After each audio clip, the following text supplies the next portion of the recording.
In game 4 of this semi-final. One Nexus explosion away for setting up a date with Destiny with UCAM in the final of the Iberian Cup. Heretics desperately wanting to get this win and prove to the whole Iberia region that they are still a team that you can't contest. And once again, Heretics in game number 1, they slammed through bot lane. Game number 4, they're going to have to slam through somewhere. Their draft indicates bot lane as well, but their backs are against the wall. They are down 1-2 in this series. You tell anybody that this is the situation when we first load into the first game of this series, they would tell you, you're a liar. That is just not going to happen, but we find ourselves here all the same. I do want to quickly mention, we see double exhaust in the bot lane. Huh, that is interesting. I don't particularly like it, unless they can actually coordinate that to perfection inside of team fights. No, I figured it out. They took one exhaust because they knew Jack Spectre would take cleanse. What's he going to do about the second exhaust? Oh. It's quickly going to wear off because of the tenacity. Shut up. Shut up. No. It's big brain. It's big brain. Oh, right. It's going to stop Samira from dealing damage for like half a second. That could be really bad. I did think that the Jarvan level 2 gank would have actually happened. Yeah, I agree. Yeah, but it was actually a really nice ward from Deadly. He gets a little bit of shove and he goes and places that red ward, so Blue Resort can't just walk from the Tri-Brush directly into bot lane. Instead, going to opt to take away the blue buff.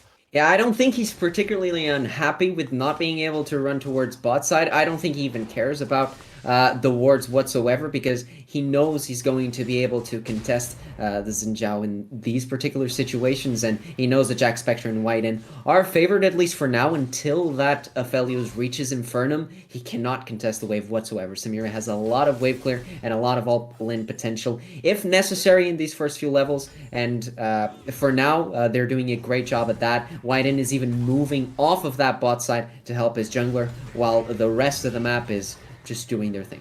And it reminds me a little bit of game 1, where it was Blue Resort and Whiten going into Hades jungle and really ruining things for the Barca jungler, but he's responding unkind, tealing away the blue buff on the other side of the map.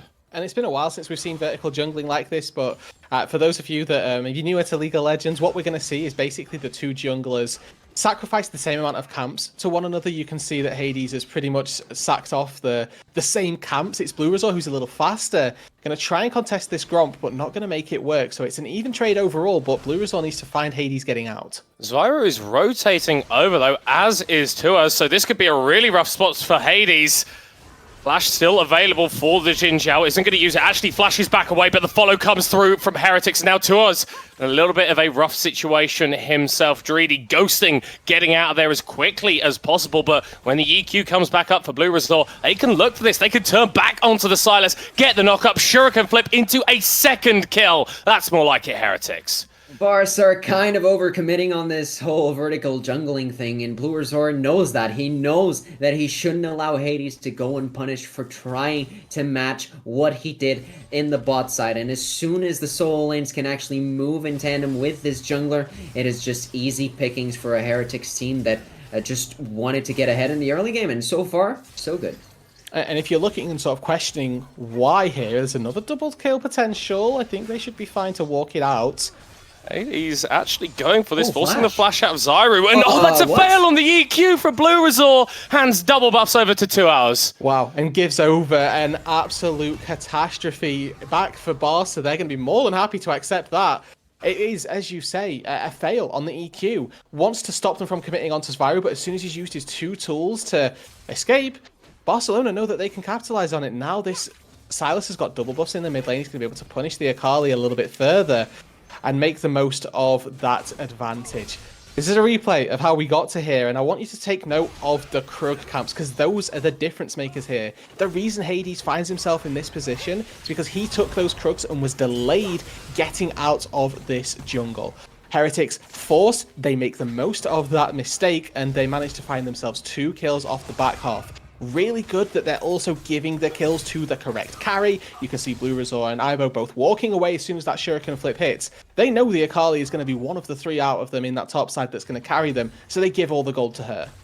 And again, it's not like it's hard for Barca to contest skirmishes in these situations. They have a Silas and a Mordekaiser who are pretty good at this stage of the game, especially in extended skirmishes. The Xin Zhao, of course, also has a lot of potential in those situations. It's just the way that they coordinated the entire fight. Hades was completely left alone, and he died before his team could do anything. The Mordekaiser wasn't in range to reach anybody, and so Heretics got ahead, but still, they need to know what to do with their leads. Ibo dives onto Dreedy in the top lane, bellows breath into the auto, gets out with style. Absolutely classic Ornn versus Mordekaiser matchup. Clearly, the counter pick from Dreedy has not worked out, and Ibo finds the last window where this lane goes his way. He has level 6, Dreedy has level 5, and once again it's Heretics looking at their opponents and capitalizing on the advantages they've been given.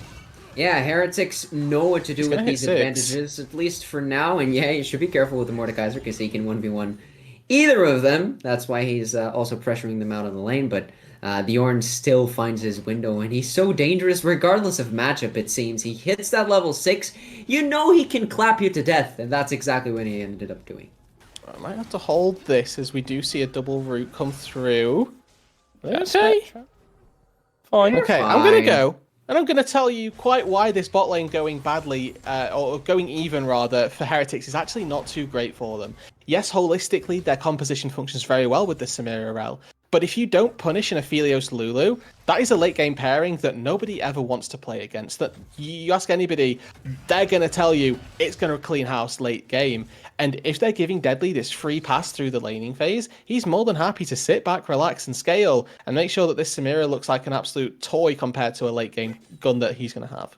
Problem is, the Samira and the Rel can't really do that on their own. They need the jungle pressure to actually be applied to punish the Aphelios, to punish the Lulu. And what we saw in the early game was maybe a vertical jungling coming around, and Bluerzor ended up saying, no, I don't want to split the map. But maybe it would have been beneficial for him, because he doesn't really have to care about the Ornn. He's completely self-sustainable, as we've seen with the solo kill onto the Mordekaiser. He should have accepted the vertical jungling, stay around this bot lane, try to make them get ahead, try to get the Aphelios and the Lulu completely out of the game, and by not doing that, you're just making Jack Spectra and White's attempts at this bot side completely in vain. You're not going to get any early Drakes. You're not going to zone out the Xin Zhao every time he wants to contest, and it's just hard to play this way. Spyro being pressured out in the mid lane, but I think that's key that we do talk about this bot lane, because if we're comparing ADCs and how they've played in this series, ignore that game one, I feel like Deadly's just had the better end of things up against Jack Spectra. There have been some uncharacteristic positioning mistakes from the Heretics AD carry, whereas Deadly on that Caitlyn in the previous game, living up to his namesakes well and truly, absolutely Deadly. And it's a question now of how well can Heretics leverage this top side into securing advantages for the bot side, because they are ahead. They do have Zviru 1-0-1 with that alternator in the back pocket and a CS lead over 2Rs, who, like I say, do have an advantage. First port of call for them, take the first Rift Herald of this game. It's something that has been fairly impactful in terms of funneling gold into your carries every single game that we've seen it.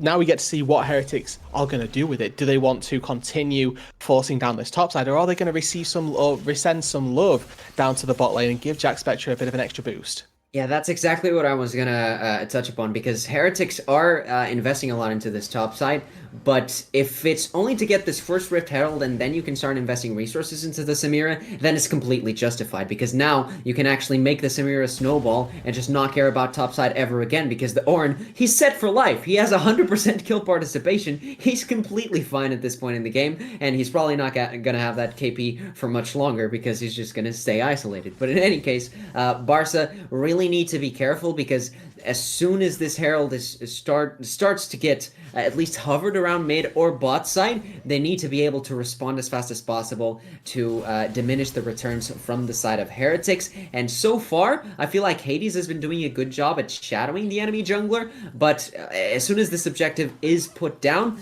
Jack Spectra can start to take over this matchup. You can see that Heretics have been playing a little cautiously. They've been constant missing pings over walls toward Hades. Whiting stepping very close. They don't see him! But nothing. They don't engage. They can't go onto the Rel like this. The snap CC that this Rel has makes her near impossible to engage on. And it would have allowed Jack Spectra to get that combo up very quickly, get that S rank and start Inferno triggering everywhere. A good hold on the engage from Hades there. And again, as you mentioned, Annie, it is just great shadowing. They know that they want to try and help this Samira out with a Herald. And if there's Inzao's there, that's just not possible. Yeah, it's just completely impossible for Heretics to actually try to get the most value out of this Herald. They can still get those 2 plates, but it probably only fall into the pockets of the Jarvan, and that's not a position you want to be in. The Samira has been in a deep slumber for far too long, and it just feels like Hades, despite not showing up too much, he's just exactly where he needs to be at all times. This mid lane matchup, however, can be a bit more volatile. We see Zvaru still with a healthy lead, but the CS lead is completely gone, and at this point, the Akali can be just as dangerous as a Sylas if he actually intends to get out of the mid lane. I think the key thing is, though, is that Zvaro's got the shove. He's been able to pressurize to us out of that lane with a momentary item advantage. He had the alternator and the blasting wand compared to just the Sork. So that means that Blue Resort is able to move down, take out that dragon, but that Herald timer is ticking down. He needs to place it fairly soon if he's going to get value. And for me, it still has to be down on this bot side. It is your win condition. And as Annie quite rightly mentioned earlier on, this is a 2-carry composition. You can see that Jarvan is slightly trying to offset that with a more Bruiser-esque build as opposed to the Turbo Chem Tank that we may otherwise see. But a Gore Drinker Jarvan is not the same beast that a Samira and a Kali are going to be. And if you don't start funneling resources into them, you're going to struggle later on because, as we've said time and time again, the AD carry of Barca just scales better. Yeah, we're just going to see the Aphelios take over the game eventually. Of course, that could take a while, but speaking on the Gordringer and the Jarvan, I think it's more of a thing where he doesn't need to be the initiator, given that you have an Ornn, you have obviously the Samira Rel. They want to start team fights. You don't need to be a frontline for your team. You just need to survive, and as long as you utilize that Gordrinker and become pseudo drain tank for your team, your role in the team is more than good enough. You might even go for a Guardian Angel second item to make sure you stay alive for as long as you can, to make sure the Cataclysm is maximum value, regardless of you actually being able to deal damage or not. The Herald, however, was not able to be put in the bot side, which means Jack Spectra is again left untouched without getting his resources, but at least he's helping this Akali get further ahead in the head-to-head matchup for the mid lane.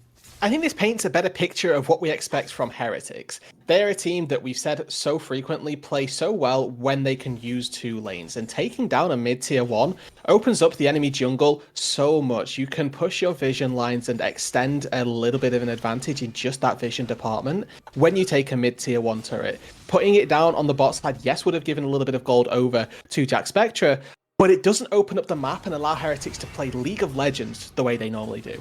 And I think that's so key when you have got an Akali, already got that Hextech Rocket Belt completed, Zvaru very close to level 11. This is a champion that wants to get out onto side lanes and start engaging in these outnumbered fights, pick up a few early kills, and then you can start initiating onto backline members of Barcelona very well once we get a little bit later into the game.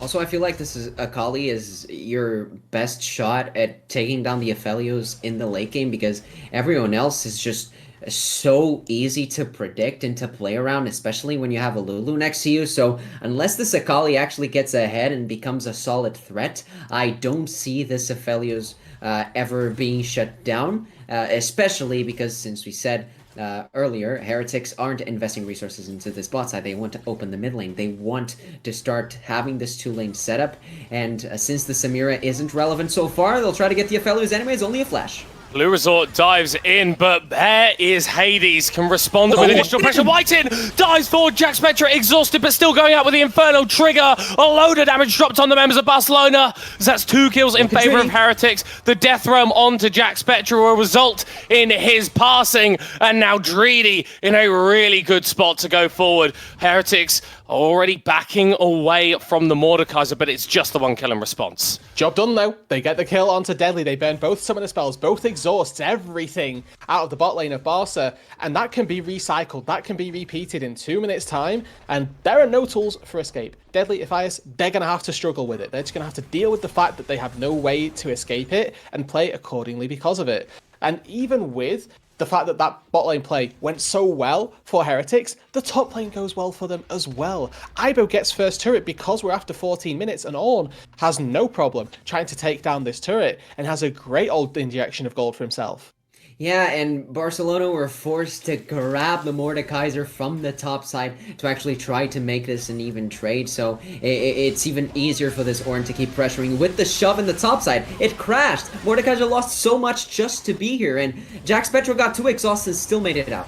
No sums for Deadly, no health bar for Deadly. Jack Spectra with another kill, and Heretics, they look pissed off. Hades will respond with one back onto Whiten, both teams giving as good as they get. And this is the power of Heretics composition. All 5 champions go forward. And Aphelios and Alulu can only do so much, and Heretics are forcing every given opportunity. They didn't have Cataclysm, well guess what, we've got to call the Forge God. We're going to have Magnet Storm up again ready.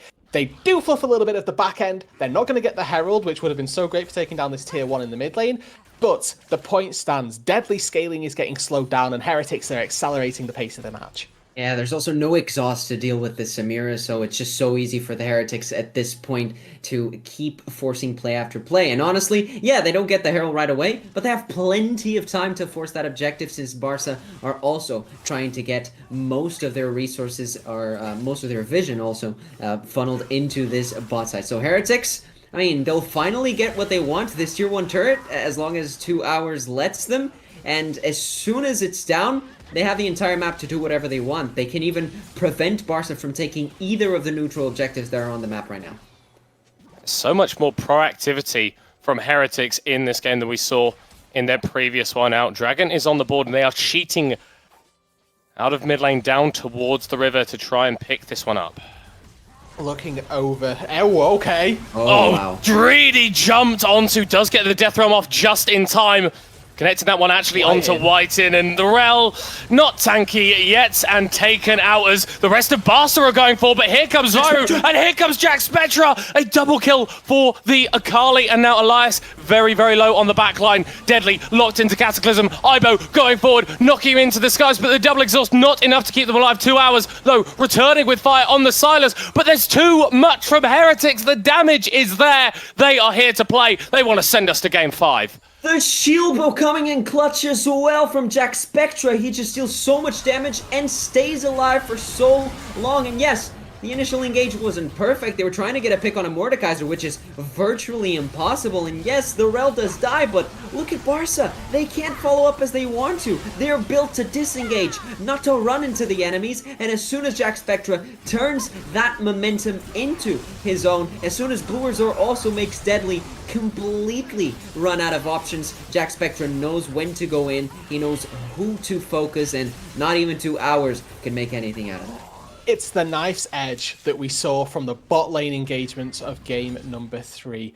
The smallest of margins are making the difference here. Immortal Shieldbow being ready for Jack Spectra. He actually had just enough mana to cast his ulti, and he doesn't use his reset E because he knows that mana is going to get dwindled away, and the ultimate is going to be so much more valuable if he can get it stacked up again. And stolen away Silas ulti, stolen away Ornn ulti rather, not even enough. Dreedy doesn't have the Death Realm just yet. Heretics playing on that timer and getting another kill. And this is the Heretics we've been hoping for the entire series. As long as they can keep their foot on the accelerator, they will not let Barca take most of the control of these sidelines. And honestly, the second Herald doesn't even matter to them. They've already opened all the 3 tier 1 turrets, and they still want to fight on top of it. Flash, Cataclysm, Hades locked in place. They gain the objective, but they may lose kills. Athais forced away, and the Xin Zhao dead as well.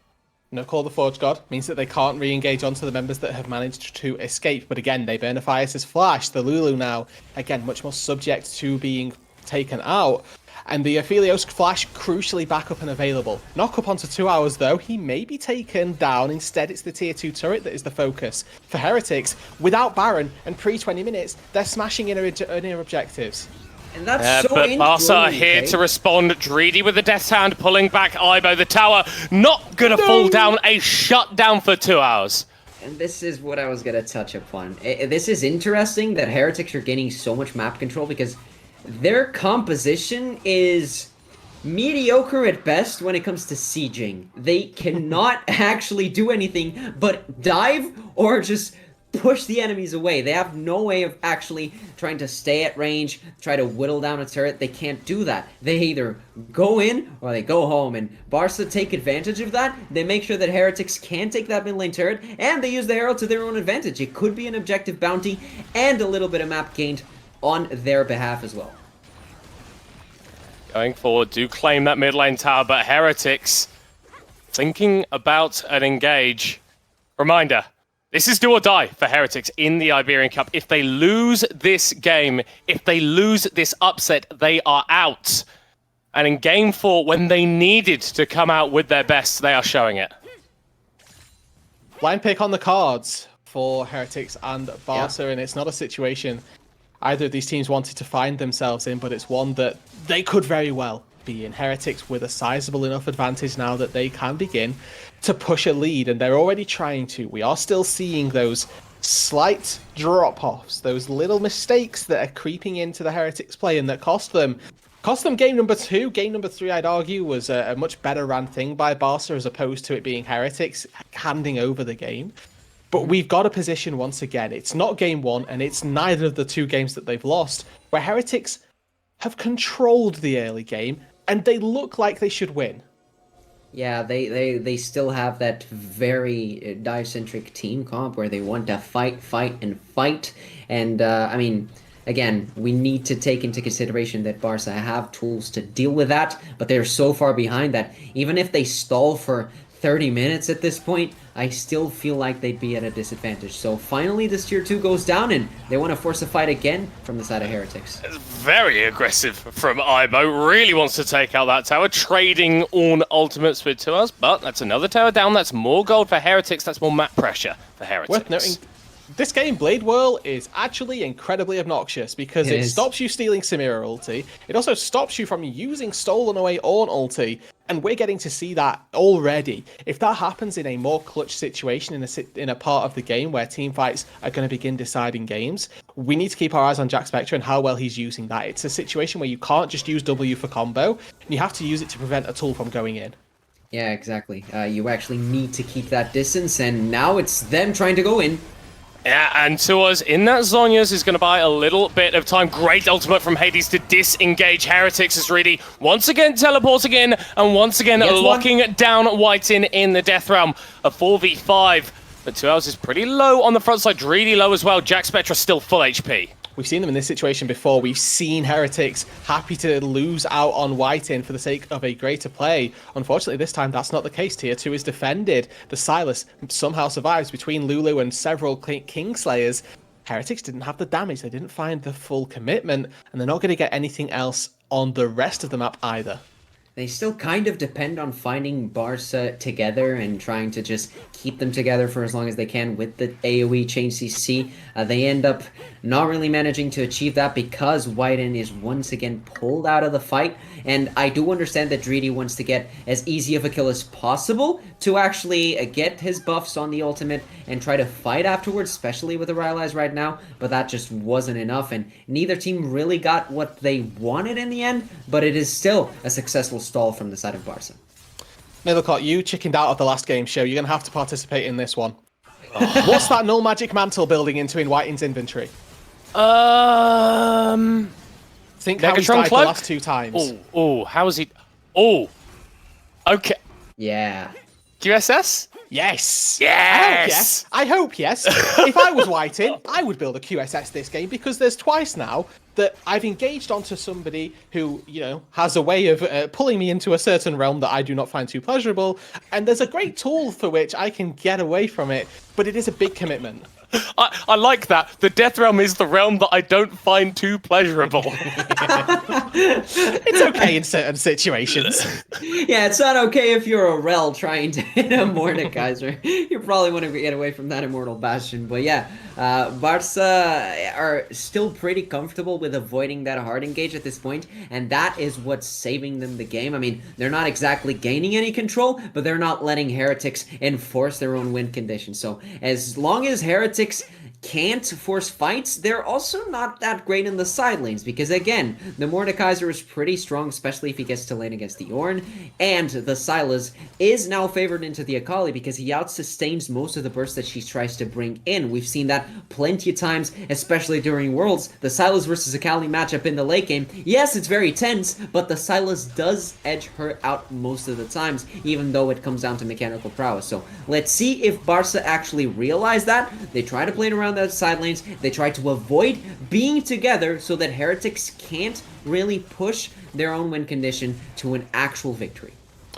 My concern is, the longer this game goes, the more dragons Heretics are going to be able to freely collect. True. Because so far they're on Soul Point. In 5 minutes' time, Barca are going to have to do something. Whether that's trade for a Baron, or at least attempt to, or take a fight around a Soul. And I'm looking at those items, and even now, they're not there. But in 5 minutes' time, I'm questioning, are they going to get there? And it depends what Deadly's going to base on right now, because he's a whole item away from an Infinity Edge, where Jack Spectra's hit it already. I think that's absolutely key. It's such a massive power spike for pretty much every AD carry in this meta right now. That Infinity Edge just caps your builders. So let's go for a play here onto Ivo, but the Ornn still pretty damn tanky. 3 items for himself and giving absolutely a load of damage back to the Sylas. Yeah, the Sylas, however, is perfectly fine playing the side lane into the Ornn regardless of how much the Ornn can actually contest. The problem is the Ornn can deal with the wave pretty well, and the Sylas can't crash it as often as he wants to. In any case, Heretics don't really want to linger in that side lane for too long. They want to group up. They want to force these turrets because, again, they have no siege tools whatsoever. They just need to run into the enemies under the turret, try to kill as many as they can, get out, take the turret. And if they are not S5 or at least 4 in these situations, it's so hard to actually take care of the turrets that they just need to bank on a Baron eventually. Cool of the Forge God, knock up onto 3, Disengage. but Hades enough to provide some disengage. A teleport through from Dreedy, and that's all Heretics wanted. Exactly, Middlecott. That teleport gives a window now for Heretics to play their side lanes how they like to. They're going to have to send 2 hours to deal with Ibo, and we've already seen that side lane. We've seen that go perfectly amicably for Ibo. In a 1v1, he doesn't die to the Sylas. He might not kill him, but he's not going to die.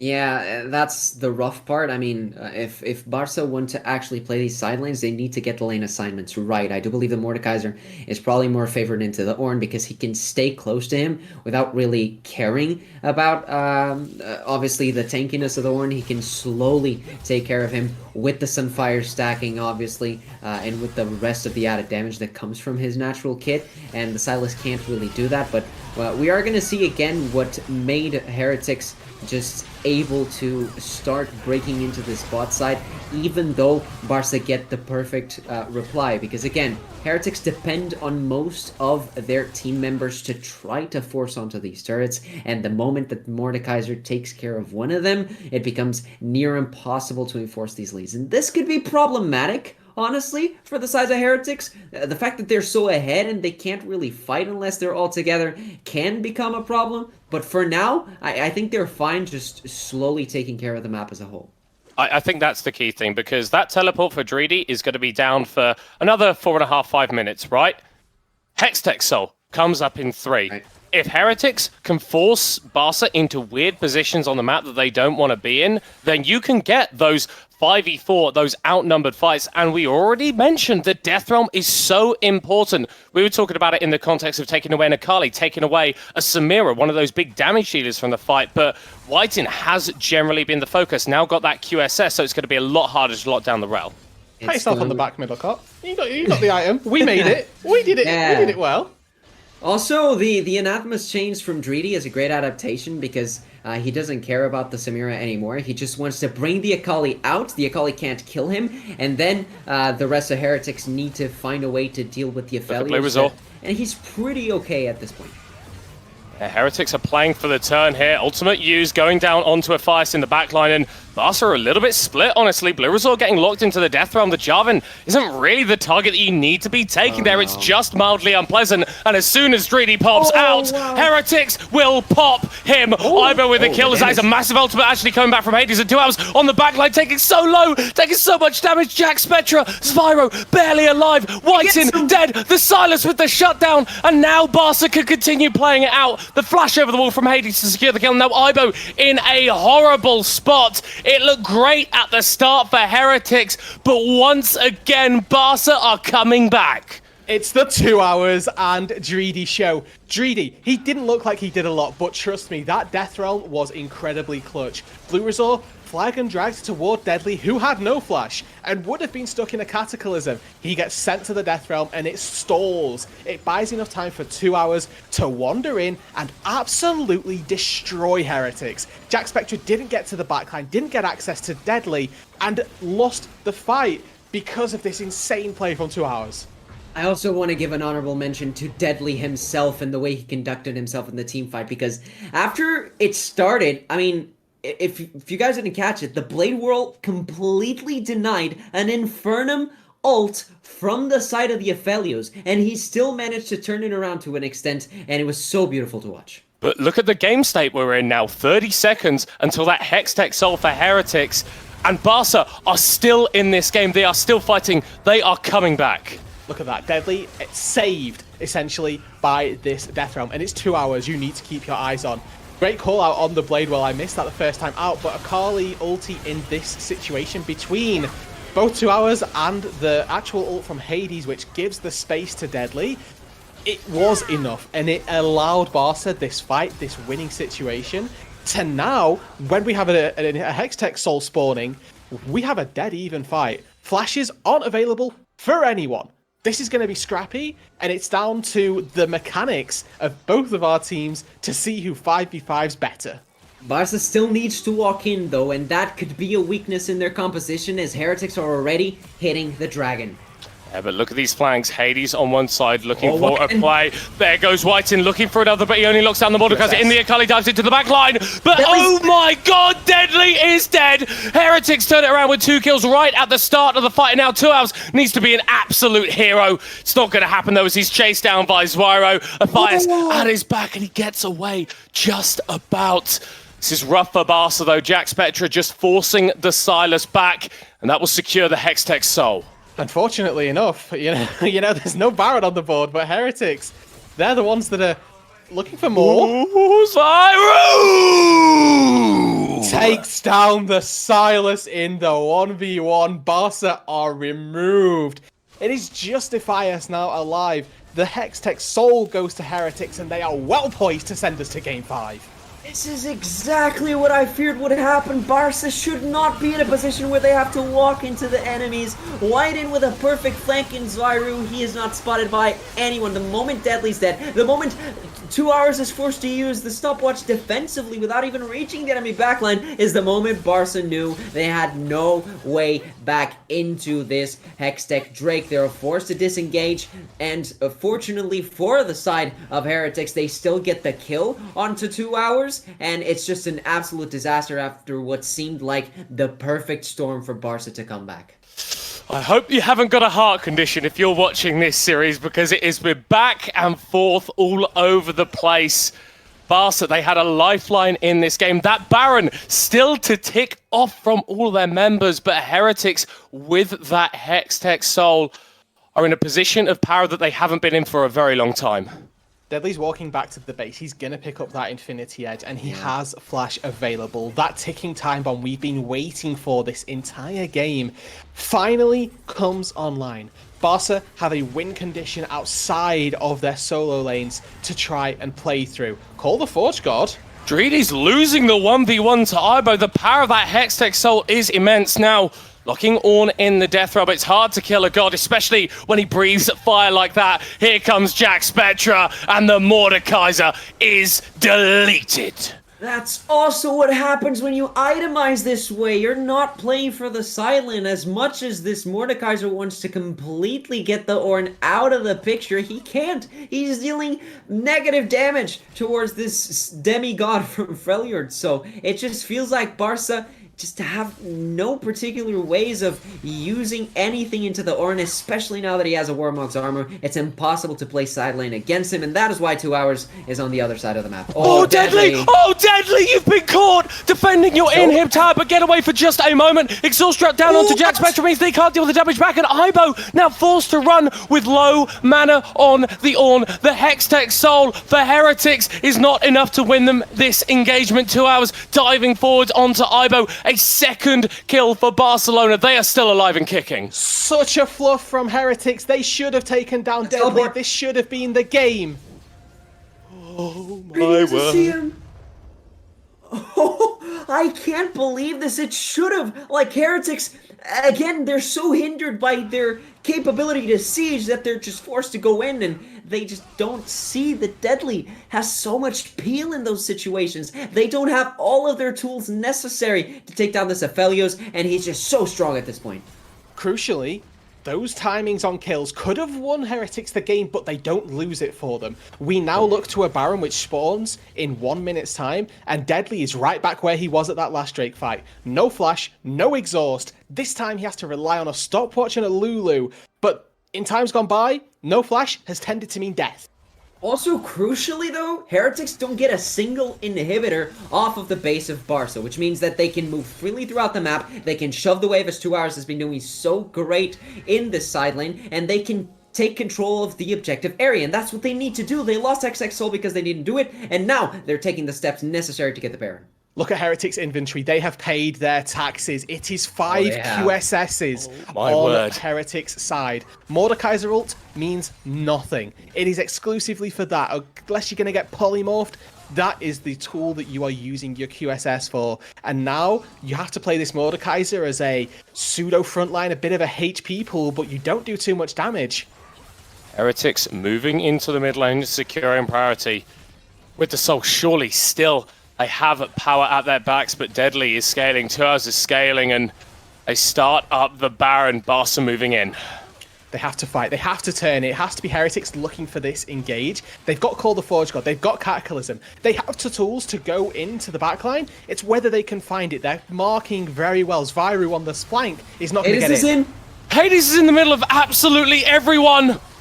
Into a stopwatch to buy time. 2 Hours jumping onto Zyro. Jack Spectre gets the first kill of the fight. He can start to reset now with the Spirit diving forward! Taking health bars off the rift! And Heretics in the topside river around the Baron. Ace, Barca, and look for the base! Barca are forced to give up the control of the Baron pit, and they are forced to lose the team fight right afterwards. Heretics take the chance to completely annihilate their enemies, and well, we're gonna see blind pick, we're gonna see game 5. It was explosive. Heretics, maybe it was a fumble at the end, but they bring it right back. The Nexus falls down, and we're going to game 5, baby.